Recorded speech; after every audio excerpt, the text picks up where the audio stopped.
So the funny thing about product reviews on YouTube is that you oftentimes have an idea of where you want to take it even before you start filming the review or even before you actually start finishing the review of the product. That was me with this smart ring from Ultrahuman. I had already mapped out a 30-day challenge with this ring. I was writing out a script with lots of positive reviews. I filmed so much content, like hours and hours of content with my phone and with my camera. But then things sort of took a turn for the worse. So instead of a super fast-paced challenge style video where we go from 1 to 30 days and check out this ring, I've just made it a boring sit-down video. So this is around 3-ish months with the Ultrahuman Ring AIR. So after my decentralized tech video, Ultrahuman reached out to me probably 3 months ago by now, with their whole pitch being along the lines of, hey, if you don't want to use a fitness tracker anymore, if you don't want to use a smartwatch, maybe a smart ring might be a good alternative. And honestly, I was pretty intrigued as someone who, when going outside, does like to wear a variety of watches, and as someone who doesn't really enjoy the constant notifications and sort of like the addictive nature of a smartwatch or a fitness tracker, this sort of made sense to me. On top of that, I am a 30-something-year-old man who probably needs to take his health and fitness a bit more seriously. It sort of all made sense, so I said yes to a partnership, an unpaid partnership by the way. They just sent me the ring in exchange for a review, and I would have an affiliate link if the audience wanted to buy the ring. So it made sense for me. After a while, they shipped me a sizing kit, which was very nice. I picked out a size based on the recommended fingers that they think you should put the ring on, so I put my ring on either my index finger or my middle finger. Do note though that if you're not used to wearing rings, ring sizes do change with the temperature. So right now, because it's now summer in Australia, this ring is actually a bit tighter than when I first got it. So instead of always being on my largest finger, which is my middle finger here, sometimes I do need to put it on my ring finger. Anyway, once it arrived in a comically large box compared to how small the ring and the charger was. One comment is that this is a comically large box considering this is just gonna be a ring. Like, let's see. Come on, guys. And honestly, the first impressions were a bit mixed. Yes, the ring was comfortable. Yes, I thought it looked pretty good. But the problem was within a day or two, it wasn't really tracking my sleep super well, so I did have a bit of a back and forth with support. Honestly, kind of annoying that on my best sleeps, my sleeps weren't tracked when I woke up. Now, one thing I will not fault Ultrahuman for is their support responsiveness. Their support responsiveness is very fast. I think they have 24/7 support at this point. It's just that ideally you wouldn't really even have to contact support in the first place if the product was working as expected. But anyway, after a few troubleshooting steps like unpairing the ring, uninstalling it, reinstalling it, all that stuff, it did end up working, and it was pretty smooth sailing for the first month or so. When you first set up the ring, you do get a set of predefined goals, which I didn't really want to touch at the start just to test it all out. So it has pretty basic things like sleep by 10 p.m., wake up by 7 a.m., get 11,000 steps a day, try to get a certain amount of workout minutes. And honestly, it's all pretty intuitive. Like, it's pretty obvious stuff where if you told someone that, hey, this is how you live a healthier life, people would just be like, yeah, that makes sense. So after the first month or so, I was basically letting the ring control much of my life. I was trying to tick as many boxes as I could with the daily goals, and it was pretty good. I was waking up earlier, I was sleeping earlier, I was delaying caffeine consumption until a few hours after waking up, which is apparently better for you. And I was moving more than ever. I was using my lunch break to walk around our office block. I was getting a few extra steps in the morning and at night. I was really building a lot of good momentum, and as I was saying earlier, I was all ready to give a really positive review about this product. I had everything filmed, I had a script all planned, and then it just stopped working. It really pains me to say it because I've really been enjoying using this ring, but it's just suddenly become unusable for the past few days.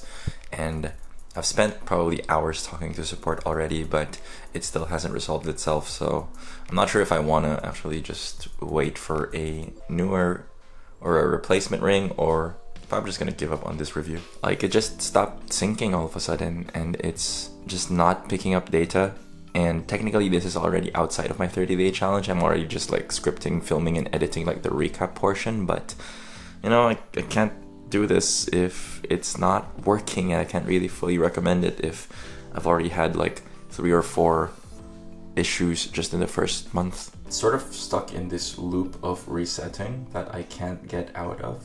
What's annoying is that it's also after I had a real good string of increased fitness activity. Like I actually bike commuted to work and back for the first time in years. And that was a good 20 kilometers of cycling that this did not pick up, so it's really annoying. Okay, so I had a quick chat with the Ultrahuman team and they agreed to send me a new ring, but not after like 3 days of back and forth, so that's slightly annoying.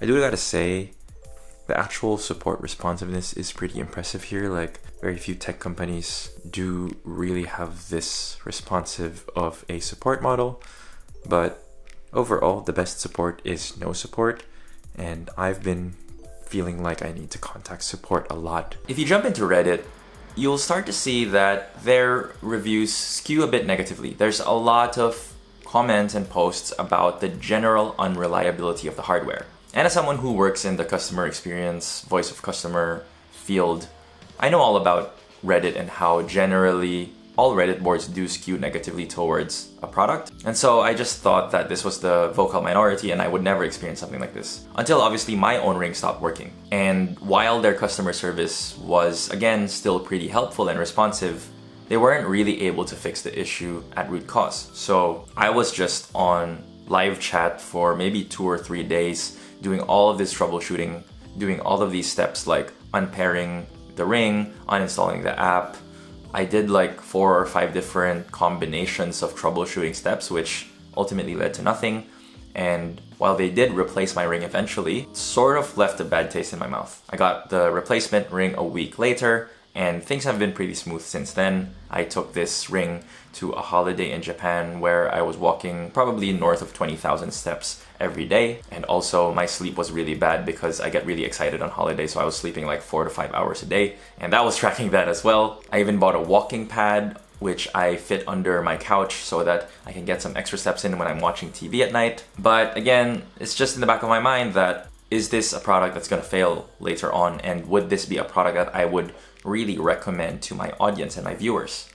The answer is, I'm not really sure. Like, it got me thinking, like, why is their customer service so responsive and so fast? Is it because they know that they need a good customer service program to make up for a potentially unreliable product? This company is still a startup, and one of their main selling points is that they have a fixed price compared to probably like the market leader right now, Oura, which has a monthly subscription cost on top of a fixed cost that you pay up front. So naturally, I wanted to support something like this because competition is great. But what if this fixed price comes at a cost? Maybe there is a reason why Oura feels the need to charge an ongoing monthly maintenance fee, because it might be expensive to run a program like this. I don't know. Overall though, what I can say is that regardless if it was me getting this ring or if it was me knowing that I would have to present something on YouTube, I have experienced a bit of a step change in terms of how I view my personal fitness and health since getting this ring. I've moved a lot more. I've been a bit more mindful about my sleep and my caffeine consumption. But at the same time, this is ultimately just a measuring device.